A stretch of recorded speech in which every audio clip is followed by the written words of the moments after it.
Thank you.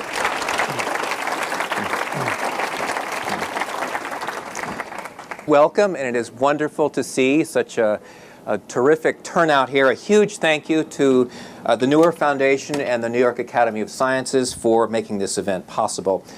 I have to say it is a great pleasure to be here because we have a terrific panel and we have some fascinating ideas to dig into. And I know this because I have been neck deep in questions about consciousness for the last 4 to 5 months. As Richard mentioned, I'm in the process of putting the finishing touches on a big 6-hour radio series on the science of consciousness, which will be coming to a public radio station near you in the coming months. Now, I'm not a scientist or a philosopher. I'm a public radio guy. But for whatever reason, I can't stop thinking about this subject, which I have to say is rather odd. So at night, I look over at my wife, Anne, who is reading some great novel.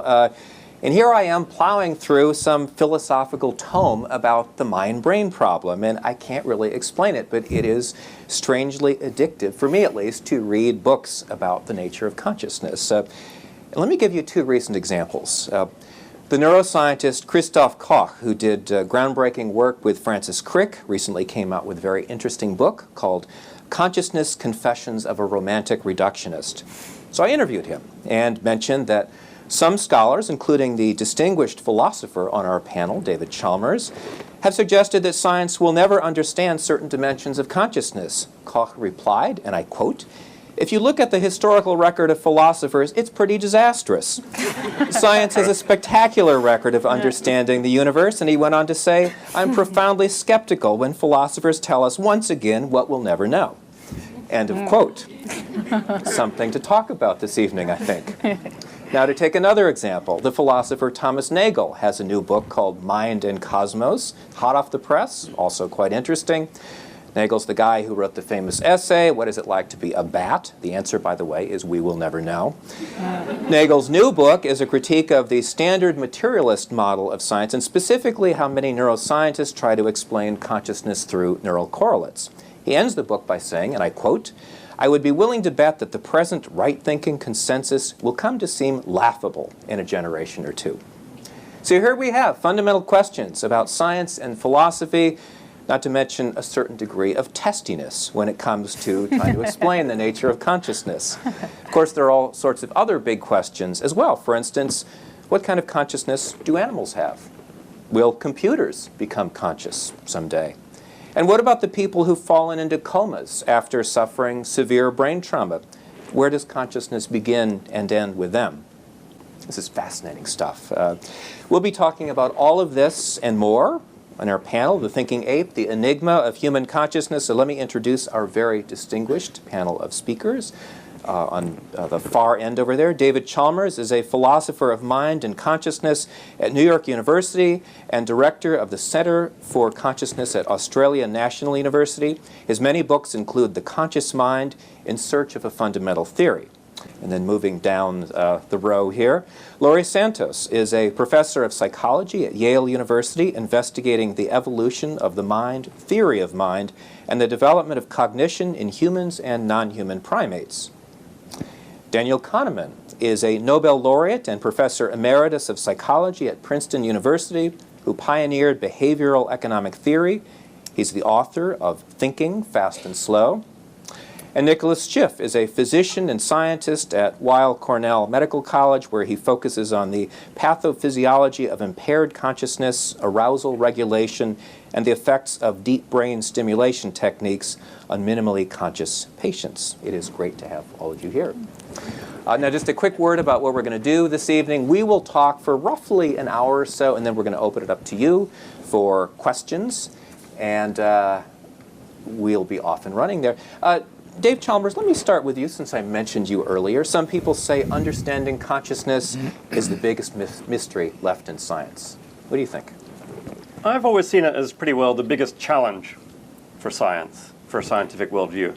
I mean, I started out in the sciences, in mathematics and physics, and there are a lot of puzzles in these areas, but somehow working in the middle of these areas, kind of got the sense that we've basically got the worldview straight, and we're cleaning up some puzzles, not quite around the edges, but we've got a sense of what the relevant picture of the universe, of what the domain looks like. And there's this beautiful scientific picture, the great chain of explanation. Physics explains chemistry, and chemistry explains biology, and biology at least explains aspects of psychology, which explains aspects of sociology, and so on. And although there's a whole lot there that we haven't worked out, we've at least got somehow a sense of the picture and how pieces fit together. And what's interesting about consciousness is it just doesn't seem to fit easily into that picture at all. Because this is a picture of the world in terms of objective mechanisms described from the objective point of view. And consciousness is the quintessentially subjective phenomenon. It's how things feel from the inside. It's how we experience the world from a subjective point of view. And nothing in this objective picture of the world seems on the face of it to tell you why there's going to be subjectivity. So I see it. By the way, I never said the thing that you said I said. No. Christoph, I never said science can't explain consciousness, but I do think maybe you have hinted at that very strongly. certain kinds of standard scientific explanation, wholly, for example, in terms of brain mechanisms, I think may fail. But I see it more thoroughly as a challenge to science, and it may be that our methods of science and our theories of science have to be expanded to bring consciousness in. For years, I've organized a conference called Toward a Science of Consciousness. So I'm pro-science. I'm a glass half full guy. I never said you were not pro-science. Well, we will come back to that, how far science can go. Well, let me just throw this open to the rest of you. Is consciousness one of the big questions out there? Is it one of the big mysteries? Or have we overblown this? Is it not as big a challenge as we're saying? Nico Schiff, let me turn to you. I would totally agree. I mean, I would say that the science of consciousness is extremely challenging, and in the context of trying to make operational evaluations of patients, when the question is, are they conscious or not, is something where we don't have a standard model. I don't even think there's a dogma that would be laughable. So we do have measurements, and we have operational approaches to it, and we certainly know when somebody's conscious the way we know casually when somebody's conscious. But when you have somebody who is in a coma and starts to recover, but they inconsistently respond, it may be very difficult to know when they're not responding, are they conscious? Are they not conscious? If they never respond, could they become conscious? Are they conscious now and we just don't realize it? And we're getting better at measurement tools that approximate not answers, but probabilities of, well, we should worry about this more. And actually, I would say that as I've looked at this, and my colleagues have looked at this more carefully with better measurements over the last 10 years, this is more challenging and harder. And I realize how many mistakes I've made, and I still make them. And so I find it very challenging, a very humbling kind of problem to even try to attempt to solve.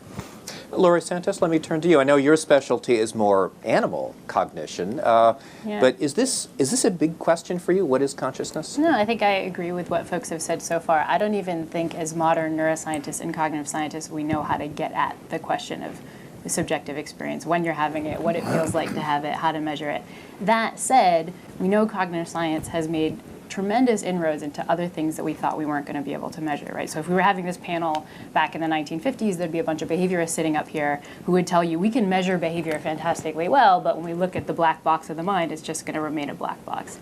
And fascinatingly, we've come up with all kinds of cool techniques to probe what's going on in the black box, both behavioral ones and neuroscientific ones.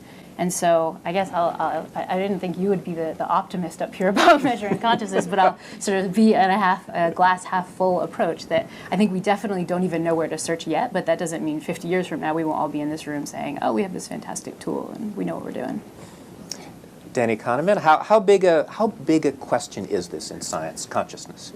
Well, that's very odd. I mean, I'm in a minority because for some reason I'm one of those people who never got myself completely fascinated by this question. and it's in part, I think, because I never could imagine what an answer to that question would be. Mm-hmm. So I find it difficult to conceive of a question without having some idea of the structure of what an acceptable answer would be. And that, if there is one, I don't know about it. What I do see, and that's the approach that you talked about. In fact, we can identify consciousness. We can agree on it. It is subjective, but we can evaluate the consciousness of other people and of other animals. And we're getting better at it, and we're getting more consistent at it. And building from the bottom up, I think we can get an understanding of, a better understanding, or at least a better description of the conditions for consciousness. To sort of bridge the gap between the material and the subjective, I don't know how that gap could be bridged. I don't know what the meaning of the question is, and if that is the objective that we have, I don't see how we can succeed. Is neuroscience the most important discipline in trying to understand consciousness? Well, I think we have no idea. But I think it's about how you define neuroscience. Right. And neuroscience is a very broad topic. Most of the people I know who I work closely with who are neuroscientists, some of them are physicists, some of them are engineers, some of them are cross-trained in lots of other things. So, if the simple answer is yes. If a science of the brain, if we believe that consciousness is a brain process, which I see consciousness as a brain process, will be centered around neuroscience. But neuroscience per se is a large kind of set of activities. But let's come back to this question of subjective experience. I mean, neuroscience can map lots of things that are happening in the brain, and these parts of the brain have to fire for this particular mental state to happen. But is that really getting at what subjective experience is about? Maybe the question isn't, is neuroscience the most important thing, but is neuroscience all you need to explain consciousness? And I think, for all the reasons that Danny and others have been saying, it looks like neuroscience alone isn't going to tell you why there is subjectivity, because there's this potentially unbridgeable gap. So my view has always been you've got to gather the data from neuroscience, which will be a huge part of the story, but also gather what we might think of as subjective data about consciousness, measured either from the first-person point of view or from the sympathetic third-person point of view, as when we talk to people and ask them what they're conscious of, and build it into kind of a multi-level picture that takes seriously the neuroscience, but also takes seriously the deliverances of subjective experience. I want to say a word in sort of for my discipline. It's not only neuroscience. I mean, there is real experimental psychology, I think, has a lot to say about this. And in fact, some of the more interesting data are coming from there, because they're raising the question, if we accept a sort of naive and obvious definition of what consciousness is, there is an enormous amount of mental activity that goes on outside consciousness. And I think there are discoveries being made there that, for some people in my field, raise the question of, they don't know what consciousness is for, because they never can find anything that cannot be done without it. And I think that this is actually happening. So we have the feeling that consciousness is very important for sort of deeper mental activity, for more orderly mental activity, for rule following. But there does seem to be an awful lot of extremely sophisticated stuff that can be produced without it. That's what makes the measurements very difficult. That's right. Well, I want to come back to this question about subjective experience. And I mean, yes, we can ask people what they're thinking, what they're feeling. We could, hook them up to an fMRI and ask them some of these questions and monitor what's going on in the brain. But still, to try to understand the essence of what they're feeling, can science really go there? I mean, other than asking what the person is thinking about? I mean, is that science? Let's distinguish between gathering data about what they're conscious of and explaining the data. I think I can find out what you're conscious of by asking you. I mean, this does raise philosophical questions. How can I be sure that you're conscious? Maybe you're a complete zombie, and so on, But it seems reasonable, under natural assumptions at least, to take what you're saying as a guide to your consciousness, and thereby I can find out about other people's consciousness. But it's another thing to explain it. What we're getting right now, actually, there has been a very big neuroscience of consciousness developing, especially over the last 20 years. It's gone amazing places. But right now, it is a science of correlation. You correlate certain neural processes with certain kinds of consciousness. People draw the diagram of the visual system, and it looks like, okay, these bits seem to connect more closely to the kinds of conscious states that people report, and so on, than other bits do. But it's still a science of correlation. What we're lacking is explanation. Why is it that all these processes in the brain should give rise? And we have no idea what it would look like if we met it.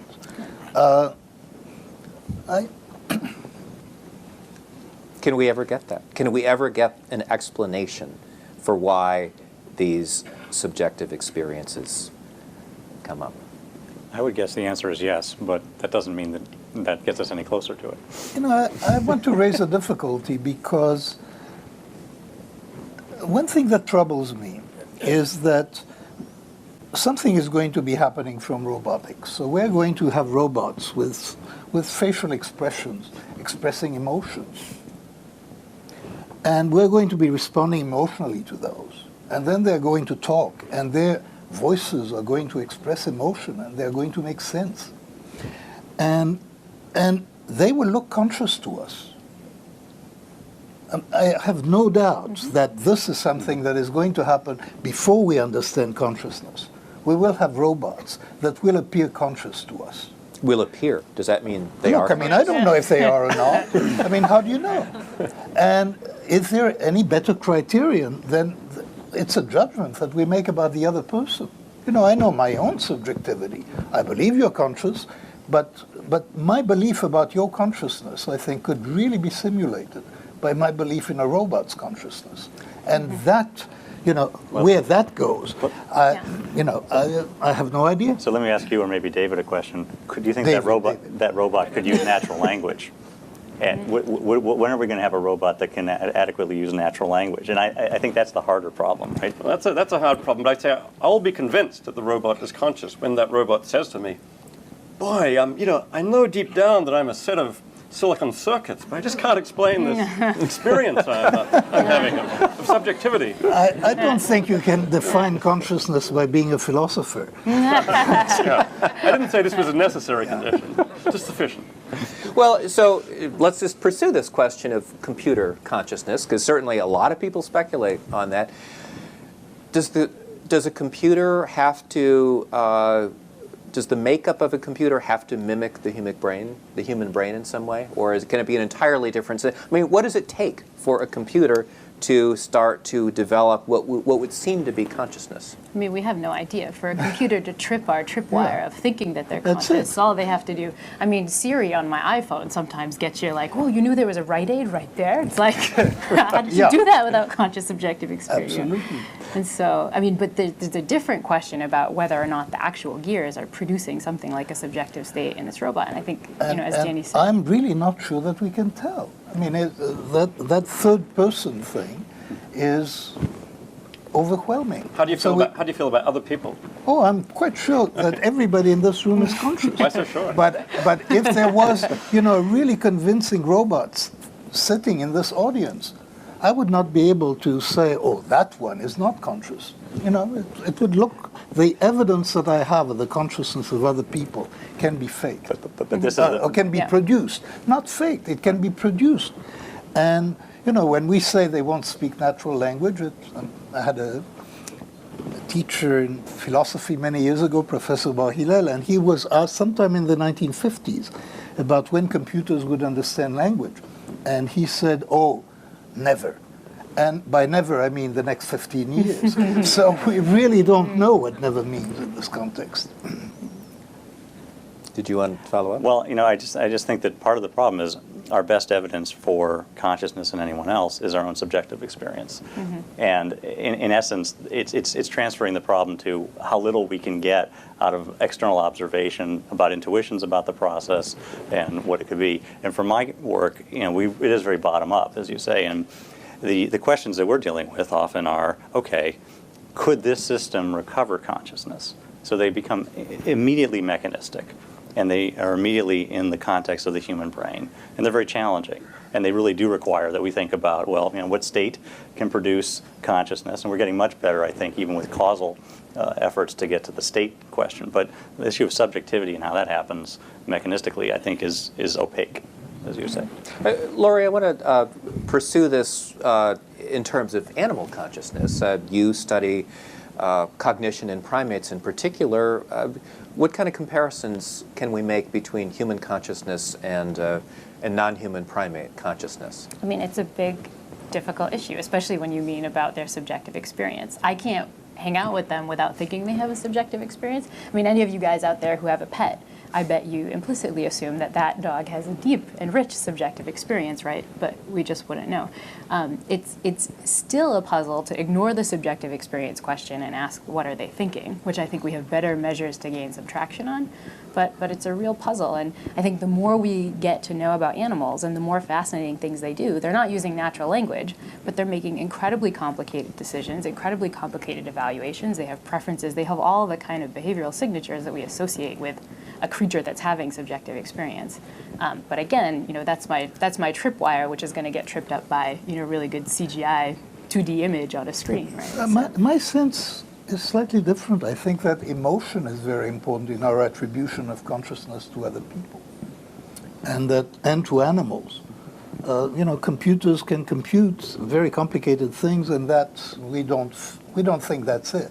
It is really the emotional connection that gives us this intuition. So it's an interesting psychological question. What makes us feel that something is conscious besides ourselves? And, that has a psychology to it. Whether that psychology can sustain a science, I'm very skeptical about. And the example of the computer is, the robot fooling me by looking emotional, or maybe not fooling me if it is emotional. That's why I never got quite caught up in that issue. It's one of the classic philosophical problems. People call it the problem of other minds. How do you know that anybody has a mind? How do you know who or what has a mind? And what we're finding is that this problem is just cropping up practically, in some ways, within the science of consciousness all the time. How do we know that animals are conscious? How do we know that eventually the problem will come up about computers? And in Nico's work, how do we know that people coming out of coma and so on, vegetative states and so on, how can we diagnose the presence of consciousness in these people? And what we find is people are very imaginative and creative, and they find, and there are techniques which people are developing that don't solve the philosophical problem, but we find criteria for consciousness that seem to fit with our normal practices of ascribing consciousness to people in everyday life and elsewhere. I mean, there is a beginning to be a field of, we might call it the psychology of other minds, which Danny is alluding to here, just finding the criteria that ordinary people use for ascribing consciousness. Do an experiment and say, here's a robot, here's a baby, here's this, here's that, show them a movie, and say, is that one conscious? Is that one thinking? Turns out you get different answers, actually. Consciousness seems to go with, with things like, pain and with emotion and so on. And thinking seems to go much more with the sophisticated stuff. Yeah. So if these two things come apart. You should really tell us some of the things that you're doing that are so strange and about. Okay. Tell us. I have to parse that a little bit. I'm not sure. No, I meant fascinating. In relation to what David just said, I think, right? Is that so? I think this point about is somebody conscious can come up in ways that just are unimaginable until you're actually faced with certain patients at the bedside, and this comes up in almost all of our work, but there are some cases that I still go home every night and I think about and I worry a lot about, because we know that some people can be locked in. Anybody who's seen The Diving Bell and the Butterfly has encountered an example of this. Somebody's fully conscious, they've lost their motor function, and they come out. So from the outside perspective, they seem totally without consciousness. No, if you're a good examiner, you can figure out they're conscious right away. It's no problem. This isn't the problem. Okay. I'm setting it up. And how do you know? What? How do you know? Right because away? You have a reliable communication channel. Okay, so this is like a sort of a bar, right? And so there's it's probably worth kind of saying operationally when we're looking at patients. So there's coma and vegetative state, and at least by definition, when a neurologist looks at a patient and identifies them as in coma or vegetative, it means the same thing from a behavioral point of view, in that there's no evidence that they're responding to the world, there's no evidence that they're taking in sensory information and are aware of it, and the difference between coma and vegetative state is a technical one that has to do with the arousal systems in the brainstem returning a patterning of an eyes open, eyes closed change in the eye opening and eye closure. This is not related to sleep and wake. It's not associated with the kind of electrical activity you see in sleep. And it's just a part of the sort of the typical recovery pattern after coma, with, you know, some fine print for the neurologist in the audience that there are occasionally eyes open comas and they're associated with particular kind of injury. But at the very border of vegetative state, the next level of recovery, which is now being called minimally conscious state, you start to see sort of unambiguous signs of some response to the environment. And in the sort of gray zone between these two conditions are things that are just tracking of a visual image, or their eyes look over to a sound. And although those don't seem very different than just opening your eyes and closing them, it turns out that they're increasingly recognize that even those small signs can make huge differences in prognosis in patients. And this is something that's not being dealt with very well, because there's nowhere to put people like this early on, and they can go on for weeks to recover. And you know, they might, some of them might recover so that they're ambulating and walking around in a year and not get adequate therapy. So, you know, this is sort of like a major issue. But as you move on and people start to recover more function, they might start to respond to a command. And then that becomes very obvious that somebody is, you know, lift up, give me a thumbs up. Okay, you know, that's most people can get that. That's like okay. That maybe that's all they can do. Their level of consciousness fits into this minimally conscious state. But you know, that's what the neurologists want to call it. For a lot of people, they're just conscious, and that's it. But operationally, once we can communicate with somebody with a yes or a no that's reliable, you know, lift your thumb up on the right for yes, lift your thumb up on the left for no, and do this every time we come to the bedside, then that's transferring out. But there are these locked-in patients who, as in the diving bell and the butterfly, who only have control over their eye blinking. Right, eye blinking or eye movement or head movement. The question that always obsesses me about these patients is, how do we know there aren't locked-in patients who are just like that, except they don't have control over the eye blinking? So you anticipate why I was setting all this up for the audience. So that's exactly right. Yeah. So two examples. One example is a published case, if anybody wants to read about it. It was a patient who was locked in classically with a brainstem injury, who my colleagues and I saw, who had an unusual extension of the injury into the auditory system. The auditory system is usually very well preserved because it's bilateral, it goes to both sides of the brain. But this person ended up with a central auditory agnosia. And what that means is they could hear, but they couldn't really put together complex sounds. And as a result, although it was unrecognized for many months, they relied primarily on lip reading. But anytime somebody would come and try to test their cognitive level, they would get to a point where this person just seemed like they fell off the curve, and they were judged to be minimally conscious or cognitively impaired. And it wasn't until my colleague Joe Giacino finally figured out to draw and write the questions that it became clear that the person was fully conscious. Okay?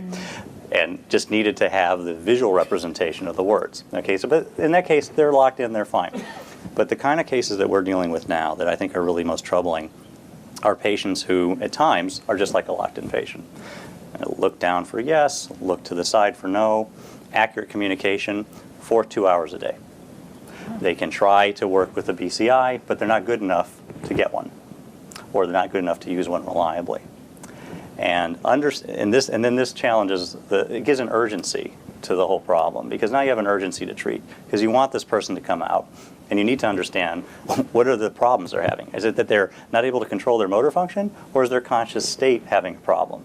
And how do we make those measurements? And that's kind of like, you know, that's one example. There are many. It is so fascinating. I want to come back, I want to pick up the thread that we were talking about earlier about animal consciousness, because there are all kinds of fascinating questions here. I get one, I mean, the question that so many of us ask is, so what is it that makes us human? What is it about human consciousness that sets us apart from the rest of the animal world? Is it something fundamentally different about us, or is it just a matter of degree? Are chimpanzees basically like us, but sort of at a lesser level? Laurie, what's your sense? Yeah, I'm not sure in terms of subjective experience, mostly just because we don't have great ways to measure.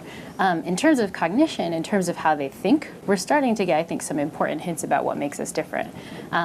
any of you, I bet if I did a sort of show of hands of what you might think makes us unique, I bet language would come up as like a big answer. And I think language helps because if you don't have language, as you said, without natural language, it's hard to sort of express yourself and so on. But my guess is that language is actually a red herring. I'm kind of in the minority of animal researchers thinking this stuff. I just think if pigeons had language, they just wouldn't really have anything interesting to say anyway, because they don't really have the thinking behind it to get language off the ground. And so lately, folks have started to think that really one of the things that makes us human is the kind of thing that we're doing right now, which is not the fact that we're communicating with natural language, but that we're motivated to actually share what we're thinking at all. That's the power that language does in its expression, but it's built on a motivation that's not the words that we use in the natural language we have. It's built on this motivation to actually share. And we're getting new hints that it seems like other animals, particularly even our closest relatives, chimpanzees and bonobos, they don't seem to have the same kind of motivation to share what they know about the world. And that predicts some big differences, right? It means they're not going to communicate in the same way as us. They're not going to innovate and sort of share what they know. So that's kind of what folks have been thinking lately. Let me mention something that Jane Goodall once told me when I interviewed her one time. She said that she's fascinated by the whole idea of thinking without words, thinking without language. And she said that if she could spend just a few minutes inside the mind of a chimpanzee, she would learn more about what a chimpanzee is than all the decades of research that she's done. Does that resonate with you? Oh yeah, of course. I mean, if I could take some sort of, it's not time machine, but a sort of mind machine and sort of dive in, it would be fantastically interesting. I wouldn't pick a chimpanzee. I'd pick, something way crazier than that. Take an ant. I mean, people always jump to insects when they're trying to pick something that isn't conscious. But the fact is, if you actually look at insect behavior, sometimes insects are doing some fantastically complicated things that mimic what humans do in really rich ways. My favorite example is from E.O. Wilson, who talks about an ant's reaction to death. So if you live in an ant colony, one of the things you have to deal with is debris and death around you. And it turns out that if you put a dead ant inside an ant colony, the ants will take the ant out, identify it, take it out to an area of refuse, and lay it in what folks call an ant cemetery. And this led all these animal cognition folks to say, wow, maybe ants have a concept of death. What are they using to decide this other ant isn't conscious and all this stuff? Turns out the ant problem is actually pretty easy. It's a small chemical called oleic acid that the ant emits from its exoskeleton when it dies. And if you put that chemical on living ants that are running around, other ants in the colony will grab them and throw him in the ant cemetery. So, hopefully that's not the mistake we're making with our own behavioral measures. Let me follow up on that then. I mean, I'm going to ask you all to speculate on this. How far down the animal chain do you think consciousness goes? Across. Across. Yeah. Okay. Sorry. I corrected. Animal people, we go across. Yeah, I mean, I was raised as a college student with the late Don Griffin, who is a scholar of animal consciousness, and he made the claim is that we don't know anything different about the organic matter that makes up non-human brains, nothing that makes it different than human brains, and therefore, under his view, the most parsimonious explanation is it goes to all other organic creatures that we call life. So, that's one view. In the absence of a criterion. And in some cases, I mean, the ant story that you tell is very interesting because it ties up with what we were talking earlier about emotional responses. Here is something that looks like an emotional response, and our intuition is, oh, that's, we can empathize with that ant. And then it turns out, oh, if it's a reaction to a chemical, forget it. I mean, that's not evidence of consciousness. Well, this argument is flawed every possible way. Yep. I mean, we do feel that way, and it ruins our intuition. But maybe what we're responding to is the equivalent of a chemical. It's just, an emotional expression that we can empathize with. It's very hard to find a place where consciousness gives out as you move across the natural order. I mean, you're always looking for some capacity so that without that, you wouldn't have consciousness. But any such language maybe, or reasoning, or certain kinds of emotion. Do you need a brain to have consciousness? Well, this is one of the questions. I mean, is consciousness restricted to we got consensus on the biological on animals, but in fact, you mentioned Don Griffin, his brother David Griffin, is a philosopher who's come out in favor of panpsychism, the view that everything has a mind. There's some element of consciousness at the very bottom level of the natural order, including. Dave, I haven't think you? I just want to follow Yeah. up on this. Yeah. Haven't you come out with something similar? have- we have talked about this. I and have some. You have suggested that maybe that consciousness cannot be reduced to physics. That in fact consciousness may be a property of nature in itself. I do think that consciousness maybe, we have things in science like space and time and mass that cannot be explained in terms of things, cannot be fully explained in terms of things simpler than themselves. That's not unscientific, that's just something we're used to in physics. We're used to outside physics explaining things in terms of things simpler than themselves, but this is a strategy that doesn't seem to work well for consciousness. So I've at least been led to speculate that we should take seriously the idea that consciousness is fundamental. Once you do that, I mean, there's two different steps in the argument. Once you've done that, it's also natural to speculate, and it is just speculation, that consciousness may be present at a very fundamental level of the physical natural order, and that, for example, David Griffin may be correct, and that consciousness is to be found, some element of consciousness is to be found in fundamental particles. I don't know if this is right. What is that then? If I mean, what is it made of? Some people prefer to say proto-consciousness, some precursor. The panpsychists tend to say some precursor to and we don't understand it, but we don't understand the nature of matter. We don't understand consciousness. So when it comes to consciousness, we're in the dark, and for a philosopher, we speculate for a living, and we just try to say what kind of picture of the natural order can make sense of this. Danny, you're shaking your head. Yeah, I don't want to spoil the fun, but earlier I think we were agreeing that what we have are intuitions about consciousness. And when we start and talk about consciousness as a noun rather than about our intuitions about consciousness, there's virtually no limit to what we could argue because we actually don't know. Right. All we have are our intuitions about consciousness. So the legitimacy of that question is something that I would like to question. Right. Well, That is, if we don't know what it is, if all we have are our intuitions, then ultimately all we can do is study the psychology of these intuitions. And that is a very different thing than studying the ontology of consciousness itself. So we don't know where consciousness is present. We certainly don't know that consciousness is present in these non-biological systems. We also don't know that it's not present. We simply don't have data about it.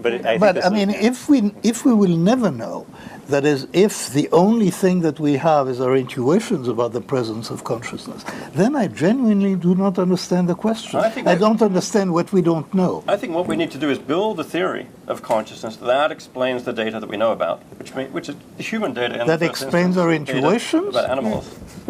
That explains. But data this about comes back consciousness. to the question of, can science explain consciousness? I mean, the idea that's on the table here, it seems to me, is maybe there are some dimensions of consciousness that are beyond the explanatory power of science. Well, Is that a legitimate hypothesis to entertain? Well, it's not a very interesting one because it doesn't do any work for us. I mean, I think it's fair to. I would say we should just bracket that possibility and work as if we could discover enough information about how certain things work mechanistically to gain an intuition that's precise about how things that we consider conscious happen in the human brain.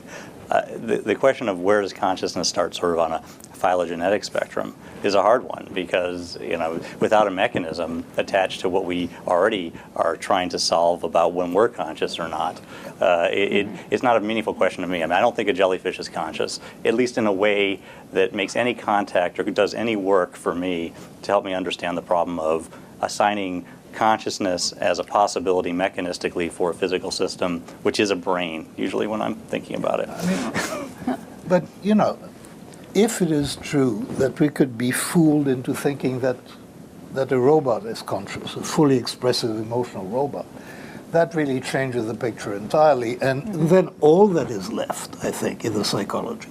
Because asking the ontological question, is the robot really conscious, I'm really not sure that there is any more that we can do besides the fact that, yes, we think it is. And We I feel think- it is. Yeah. I was going Laurie? to say, and I think that studying and figuring out our intuitions about what is conscious is an important question for Oh, I two agree. reasons. One is they're fantastically wrong. I mean, I think everything we know about our intuitions suggests they're fantastically wrong. However, they govern a lot of our behavior and a lot of our judgments about things, right? I mean, so right now in politics, we have questions about whether corporations should have rights. And I bet our lay intuitions about whether those corporations have subjective experiences probably tell us something about, what we should be doing to them, right? There's a big question about when we leave the reception here, should we be eating things that have meat in it of certain forms, of certain kinds of animals? And I bet our intuitions about whether we should be doing that are governed, in fact, by whether or not these guys have conscious states. So I think understanding what our intuitions are telling us is going to be really important and really meaningful. But they might be wrong. Dave, I want to come back to you because, I mean, do you agree with what the rest of the panel or some of the panelists are saying, that basically some of these questions are not relevant because science has no handle on some of the larger philosophical questions about consciousness? I mean, I'm not saying that Nico should give up his day job today and go study electron lines. This would be crazy. But I do think that it is a meaningful question whether jellyfish are conscious, whether it goes further.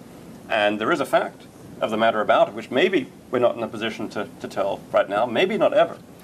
However, I think there's going to be there may be ways eventually to get at this through scientific methods, if indirect ones. Here's what I think we have to do.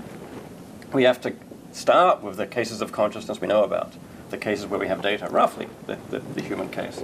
Build a theory, an explanatory theory that connects consciousness there, for example, to brain process. I think of this as trying to abstract away the sort of the fundamental principles that connect brain processes to consciousness. It could turn out that the most successful theory that explains the data we have says that consciousness is generated by certain kinds of complex processes, certain kinds of reasoning, or certain kinds of complex recurrent structures, and so on. Then we'll be in a position to extend these to other cases and say, well, that's the theory that works. Extend it to the other cases. Right. Where that structure is not present, we should expect that consciousness is not present. It could turn out, on the other hand, though, that the theory of consciousness that explains it the best turns out to tie consciousness to some basic properties, for example, of information and information processing in the brain. And then what we'll want to do is to extend it to other cases. And it may be speculative because we can't measure consciousness directly in those systems. But that might... This theory gives us reason to think that there is some... Well, that might help to explain computer consciousness then. I mean, if consciousness ultimately is about information, a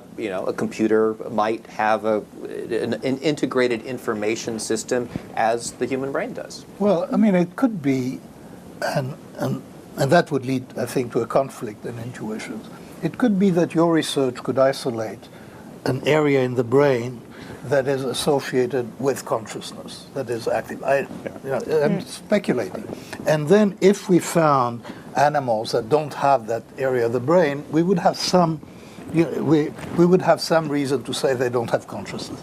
But that would really conflict with the intuitions associated with a robot who certainly doesn't have those areas of the brain and can fool us can lead us into, can generate the same intuitions that it has consciousness.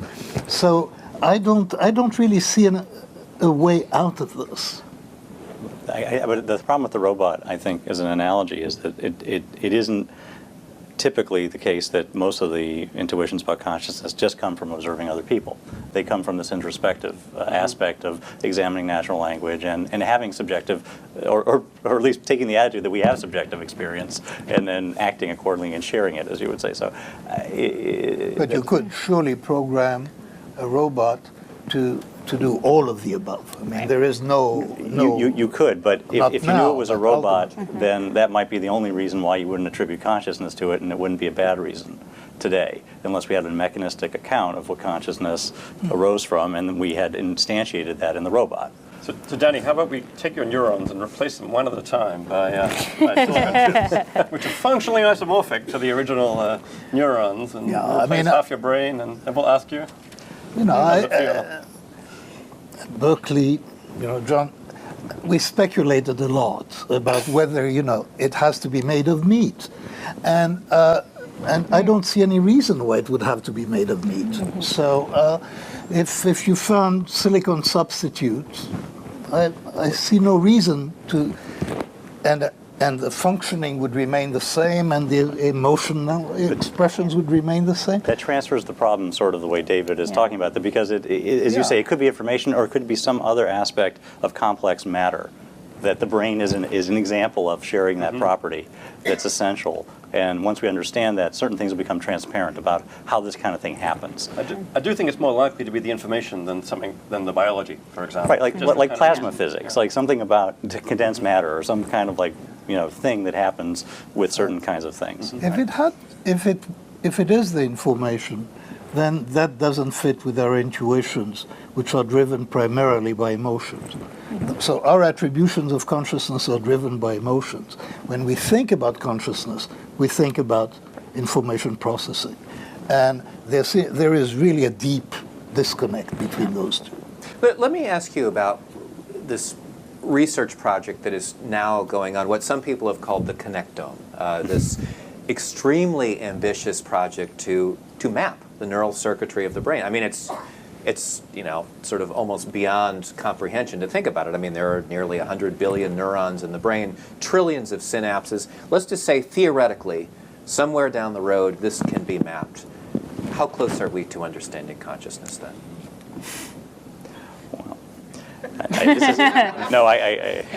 I know a lot of the people in that project, and so I feel like if I answer, I'm going to be sharing one of their ideas, so maybe I'll attribute it.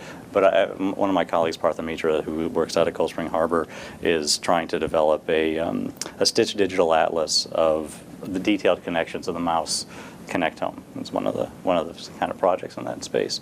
And he points out that many of these cells, their connections are so manifold across the brain. When you actually do one of these studies that they're doing, where you take ultramicrotomes and take the entire brain and trace out every possible place, that's going to require different theoretical models and laws about how systems that have this architecture might even possibly work. So I don't know that we're closer, but that is in the right direction in my view. Dave? It's an absolutely fascinating project. I actually had lunch today with someone who's working on this project, the brain activity map. They're trying to get funding to really get the whole the whole brain for maybe it'll be a fly, and then maybe a shrew, the tiny little Etruscan shrew, and then maybe 50 years a human brain through the right kind of imaging techniques, if the right ones can be developed. And I do think that once we've got that kind of tool, I mean, neuroscience is obviously going to be revolutionized. Because in neuroscience, we're just at the mercy of our tools, and the tools today have been very limited. A new imaging technique comes along, like fMRI, and suddenly, well, the science transforms, but it's all just arbitrary, what it gives us access to. Having access, for example, to every bit of every neural firing in the brain and every connection is going to suddenly put us in a position where the mechanisms start to be transparent to us. But it's still the mechanisms. It's still the mechanisms. I think what we end up having is probably a situation where we get an extraordinarily sophisticated science of the correlations. Presumably be able to manipulate the brain and simulate certain things and see how one will even be able to do it in principle to oneself. Actually, it was a psychologist, Paul Meehl, wrote an article back in the 1950s called the complete autocerebroscopist. It was exactly this scenario in a thought experiment. You have a picture of your brain there. You are the experimenter. You are in this scanner. You have the complete data about your brain in front of you. You can experiment on your own brain and see how your experience changes. So this, in principle, we have a vast trove of objective data about the brain, vast trove of subjective data about consciousness. You would think then one would at least be able to abstract out the relevant kinds of principles that connect the objective here to the subjective. Now, whether that means we cross the mind-brain gap, I don't think it ever goes away, but we boil it down to the simplest possible principles. But would that be different? Would that not be correlational? I think my own view is the best we can get is correlational, but we can get better and more systematic. Better correlation. We can get lots of correlation. All you have in physics ultimately is, some fundamental principles are in a certain sense correlational, the law of gravity. But we get a simple principle that generates the data. I think, they say in physics the ultimate goal is a set of laws so simple you can write them on the front of a T-shirt. So, maybe there's a goal for it. If it got to the point where we had laws of consciousness connecting physical processing to consciousness, so simple, you could write them on the front of a T-shirt, maybe that wouldn't remove the mind-brain gap because you've still got the principle. I think we would call that a pretty powerful theory. Do you need consciousness to have a sense of self? Well, since we can't fully measure consciousness, it's tricky to ask. But And sense of self. the sense of self is also very difficult. So there's been a long history of work in the field of animal psychology trying to measure a sense of self. And a lot of that history, I think, points to some creativity on the part of researchers, but not great methods ultimately, despite the fact that a lot of creativity was employed. And sort of that working assumption is that if the animal can recognize itself in a mirror, then it has a sense of self. Yeah, and in fact, even until this day, you get researchers testing new animals with new mirrors and new kind of marks on their forehead, trying to see if they recognize themselves. And the pattern seems to be that the standard big creatures who seem smart like us seem to do it pretty well. So you get chimpanzees doing this and elephants doing it, and other critters who are smaller and don't look a lot like us don't seem to do it. But I mean, if you thought of your sense of self and your set of preferences and your future goals or whatever, and I tried to reduce that to, did you notice if you had some splotch on your face when you walked by the bathroom mirror, you might feel that was missing something. And I think that's the general sense in animal cognition right now, is that measure, yeah, it might tell us something about who can recognize themselves in a mirror, but it's not capturing what we really want it to capture. And this is the big puzzle for folks who are in animal cognition, right, is that we have these good ideas of the kinds of things that we do that feel like good things, and capturing those very things in an animal in the absence of natural language is really tricky. I think it's time to go to the audience here. Now, there are 2 roving mics. And if you have questions, why don't you raise your hand? I will call on you. Please don't talk until you have a mic, because we are recording this. And let us go here. Let's go right over here. I would very much appreciate each of the panelists giving a definition of consciousness. Good question. Yeah. I think it's very hard to define consciousness in terms of anything more basic than consciousness, just as it's very hard to define time and space in terms of anything more basic than time and space. But there are things we can say which at least I think are helpful.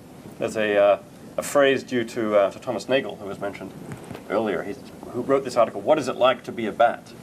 You might say that a system is conscious when there is something it's like to be that system. So there's something it's like to be me, there's something it's like to be you, and if you're not a panpsychist, you'll say there's nothing it's like to be that cup. So likewise, a mental state, like seeing, will be conscious if there's something it's like to be in that state. So there's something it's like for me to see you right now, but there's nothing it's like for me to maybe do some computation in my cerebellum. So I don't know if that's a definition exactly, but it's at least a way of getting a grip on what I'm talking about when I talk about consciousness. Nika? Yeah, so, and credits to William James. I think most neurologists use some variation on William James' definition of consciousness, which is that consciousness is awareness of the self and or the environment. Okay, and most of you just use the word awareness. Yeah. right, which is tautological. Yeah. As David, Yeah. the philosophy professor, quite rightly points out, I got away with that, and James did too, apparently. I'm not going to, if the philosopher can't give you a definition that will satisfy you, I'm surely not going to be able to do so. Well, I'm going to question whether there is a satisfactory definition. Because I think all we know is what intuitions we have about what is consciousness. And if that's all we know, then defining consciousness as if it exists independently of our intuitions is an exercise that I have no idea how to conduct. I mean, I know that very intelligent people deal with this and spend their lives doing it, and it is an exercise, frankly, I have never understood. That's the frustration I've been expressing. Yeah. Actually, my favorite definition I've heard is consciousness, that annoying time between naps. Excellent question. We can go with that. Yeah. Let's go over here. Wait for the mic.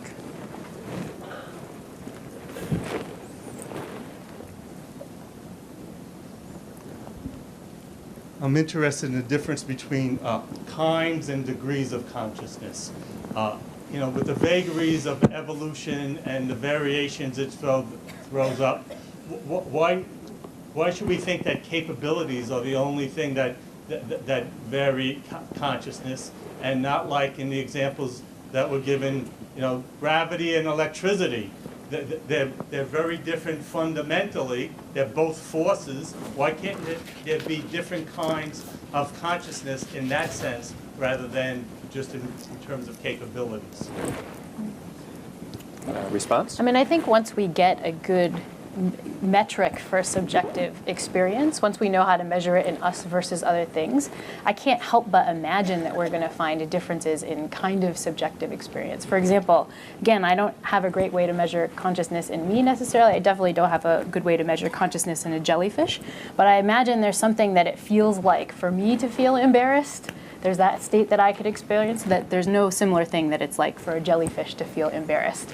Right. And so my guess is we're going to find all kinds of gradations once we actually have a good way to look. But the problem, as we keep coming up with, is that we don't have a great way to look. Let's go way back there. Hi.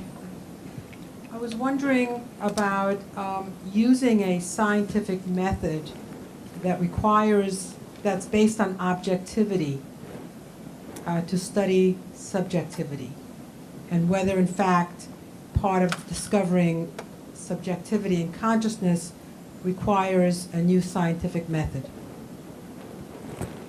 Good question. Do we need a new science here? I think there can be objective facts about subjectivity. I think it's an objective fact that I'm conscious. Yeah. It's probably an objective fact that you're conscious. There's the objectivity of finding out. Maybe I can't know for sure that you're conscious. But, we're faced with this problem in science all the time. Can I know for sure that the external world exists? We have to make certain assumptions to get that off the ground. For example, perception is some kind of guide to reality, and we're not all, in the matrix.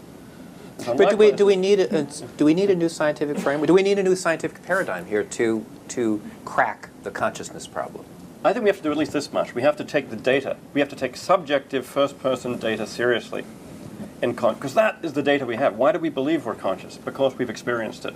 And there have been moments in the history of science when this stuff has just been taboo and off limits. It's all got to be stuff you can measure from the third-person point of view. I think consciousness is something we know about from the first-person point of view. And a science of consciousness has to admit some of the observations from the first-person point of view as data, because I think they are data. I'm not sure anybody is debating it. Yeah. Nobody is debating this these days. First-person accounts are data, and there's no problem. The question is, what do those data tell us, and can they lead us to a solution? And that is quite unclear. Let's go to the gentleman right over there, in the middle there. Hi, my question would be, let's say we can define and all agree on what consciousness is, and let's say we have all the techniques and all the science to identify what is a conscious state, what is a non-conscious state, whether a robot is conscious, whether a jellyfish is conscious. Then what do we do with that? What is the purpose? What is the application? And maybe that thinking that way could help us kind of back engineer on how to look at consciousness and what it is, and reverse engineer it. I'll say one thing about it. We didn't mention this, but it was on your question sheet. And I think there's an ethical obligation to understand this, and there's a humanitarian issue behind at least a lot of what neurologists want to know in that measurement. Because if somebody's conscious and they can't express themselves, or they can't communicate with their family members, and we could figure out, using a science of consciousness, a way to enhance their capacity to do that, or to give some of that back by doing something intelligent, that's an inherent good, at least from my point of view, and that's kind of one of the motivations. Well, isn't there a profound ethical question, which you're alluding to here? I mean, someone is in a horrible car crash. The doctor, the people on the scene say, sorry, this person is brain dead now, do we pull the plug? Oh, and I can make that problem harder and harder and harder, and it keeps getting harder. And you are stuck with near ignorance and situations where without that model, you know that you're making mistakes. I can tell you we all are still making lots of mistakes. And you try to give the best information you can, and you let the families make decisions within the range of uncertainty. And this is talk about judgments of under uncertainty. This is becoming more and more uncertain as the science is evolving, not less. So isn't the implication then that we should be much more reticent about terminating life? Well, but the flip side of this is that you also don't want to commit people to indefinite vigils for patients who are not going to recover.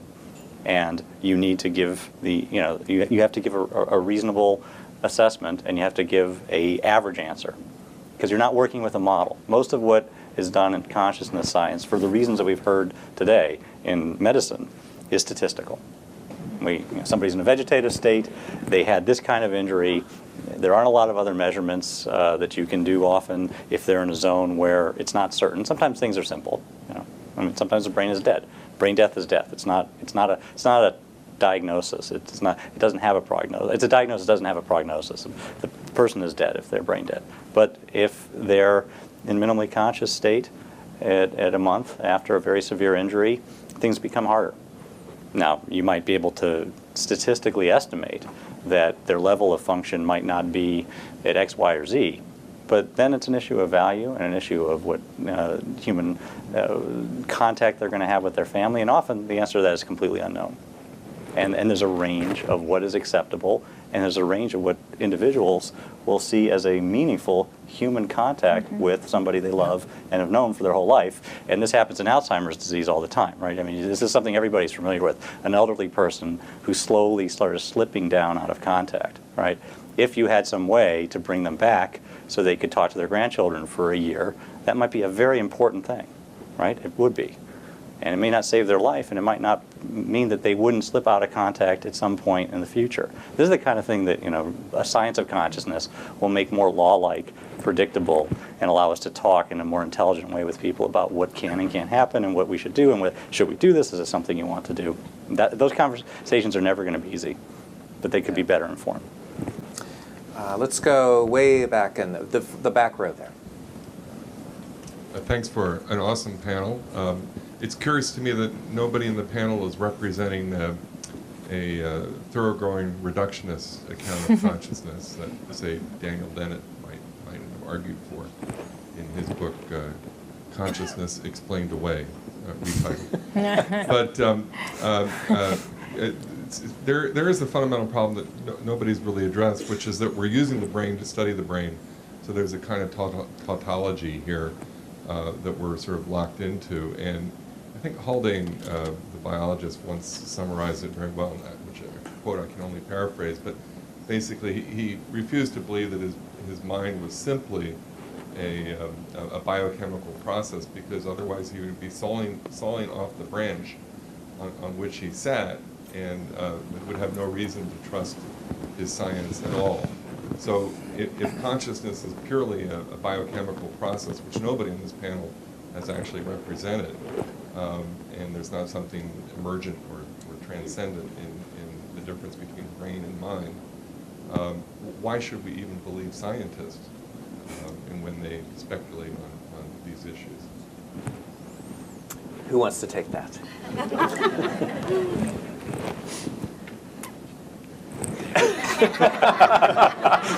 The philosopher, Dave.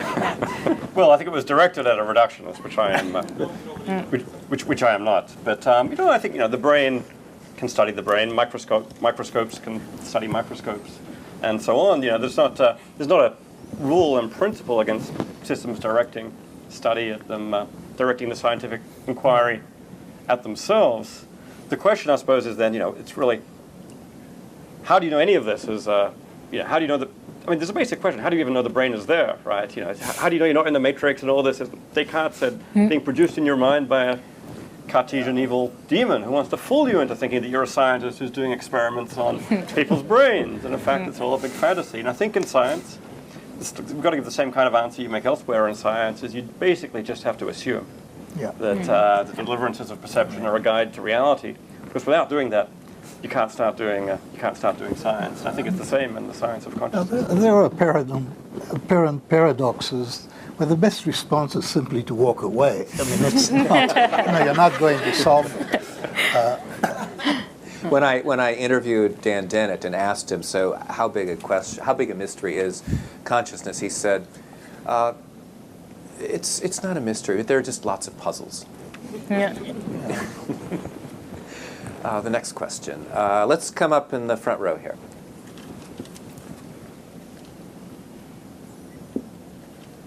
So far, most of the discussion has been with people who are scientists, quote, but there are a whole bunch of other people out there, not the least of which are great writers. To whom, in the panel, who would you consider as a writer who has made a contribution to trying to crystallize a little bit more clearly what consciousness is? There are some who come to my mind, James Joyce's Interior Monologues, and Oliver Sacks, and maybe Julian James and the Breakdown of the Bicameral Mind. I mean, there are a great many people who are really concerned with this. Who do you like as a writer who may have contributed to your discipline? That's a great question. Who wants to start? I mean, you mentioned one of the ones that I would put out there, which is Jane Goodall, right? I mean, I think good writers that tell us something about consciousness are just fantastically good at doing the game of what it would be like to be a blank. And in my world, knowing what it's like to be a chimpanzee, it helps if you hang out with a lot of chimpanzees. You're not just a good writer. So I think all the time she spent trying to get inside their mind is fantastically good. And if you read some of her pieces aimed at a popular audience to try to describe what it's like to be David Greybeard or one of her favorite chimps, you get a fantastic look at that. But my read is that it's about writers being good at getting inside the heads of other individuals, and that's not necessarily a good scientific understanding of consciousness or figuring out the problem that we've been up here talking about. It's the kind of person who has a good set of System 1 intuitions about just plopping inside somebody's head and then describing back to the readers, like, what is it like to be, like that kind of thing. I'm going to go for Proust. I'm really interested in phenomenological methods, representing one of the big questions, the challenges for the science is tools to accurately describe and represent states of consciousness, which we're not terribly good at. We need a better phenomenological method. And you look at Proust; he's a master phenomenologist, characterizing his states of consciousness in vast, gory detail. And I think that's one of the things we can look to writers to do. And the question is, can you take that and make science of it? Other literary influences? I mean, all those I would mention have already been mentioned. So Oliver Sacks would be the one that I'm most current with. And again, the issue arises, those people speak to your intuitions. I mean, they do something that feels right. So it is really quite interesting. And for me, that's the way I've thought about many philosophical questions ever since I was a child, that the psychology of our philosophical intuitions is fascinating to me. Mm-hmm. And the psychology of, why some accounts of consciousness appear appealing and others don't, as a psychological problem, is fascinating. Even if I really don't think the problem can be solved at all. But the psychology is good. Or can be good.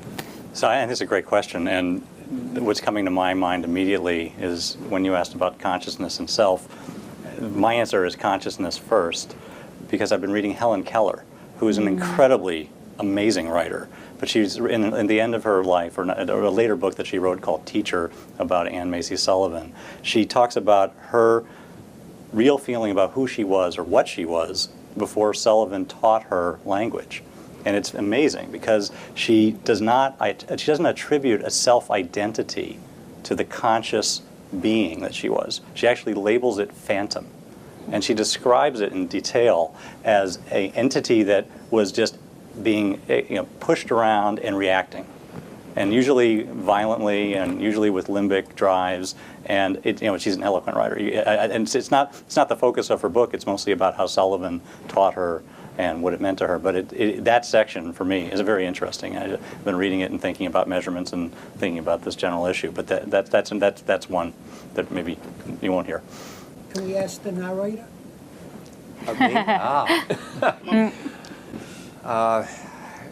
William James is one of my heroes who has been mentioned here, and I am astonished at how contemporary he still is. I mean, a book like Variety is a religious experience, and I have a particular interest in questions about science and religion, but he's just, I think he's still asking questions that most people don't even talk about still. I find him stunning. Here, let's go over here yes. One of the things that you guys talked about was how when people are showing emotions that they're actually conscious and also making complicated calculations. And like when I walked to work today, I was probably not aware of any of the steps that I was taking. I was doing it unconsciously, but they were very complicated calculations. So why would seeing emotions or doing things, having calculations be necessary to relate to consciousness? So when I mentioned the doing calculations part of our intuition that a creature is conscious, I think I meant doing calculations in a way that makes you seem like us. Because as somebody who studies animals, I can watch people's intuitions turn on and watch people wanting to attribute subjective states to animals that do things like we do. So take the ant case, right? I think one of the reasons you see the ants reacting to deaths and taking dead individuals out to a cemetery, that's kind of like what we do.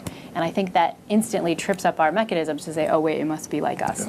I think Danny's right that acting in emotional ways like we do is a special way to trip up these mechanisms. I'm not sure any of you guys have seen this, but the company IKEA had a commercial about buying new light bulbs a while back, where they used a sort of Pixar-esque CGI of an old lamp that was about to get thrown out. And it had very emotional music, and the lamp was sort of hunched over, and it looked sad when the new lamp came in, and it gets tossed out in the rain, and it's standing in the rain. And you can't help, and the punchline for the IKEA salesperson comes on and says, it's just a lamp, it doesn't have feelings, buy a new one. And so IKEA.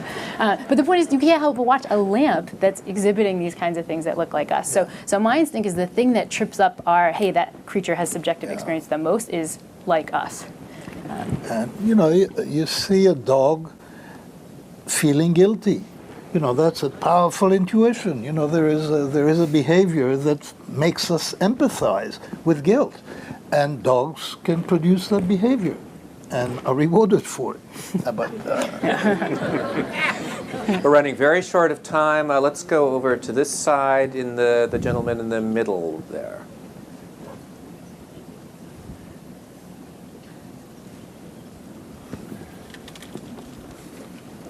Hi. I think no matter what we all believe about consciousness, somehow we all believe that we are on some level. And we all believe this so much that we all decide to take a bunch of time out of our day to come and listen to this panel. So my question is, and we obviously evolved that way. So my question is, what are the advantages of being conscious? And why are we? What did it give us? Yeah. I think this question gets even more complicated when we start to realize that many of the decisions we make that feel the most conscious aren't necessarily the ones that are the best decisions. Yeah. Danny can speak to this more than I can, but I think the puzzle gets bigger because if you think of the stuff that you do that's not conscious, like not getting hit on the way here and those kinds of things, from a natural selection perspective, those could be the ones that are doing a lot of the hard work of staying alive and getting mates and so on. I think we just don't have an evolutionary answer to that question right now. I think if we did, the theory of consciousness would be in much better shape. One way to put the basic question of consciousness is, why didn't evolution just produce a race of zombies? These physical systems that went around doing all this stuff without consciousness at all. It didn't. Consciousness is there, so you might think there's reasons to think that it in fact has some function, but every time someone proposes a function, it looks like, boy, you can do all that in principle without consciousness. Yeah. Let's, and right up near the front here, the woman, second row. Thank you. Is consciousness the supreme biological function? You seem to even suggest that it was, at some point, akin to life. And Or is it just that we've all evolved the ability to think about it, so we're sitting around talking about it as though it is?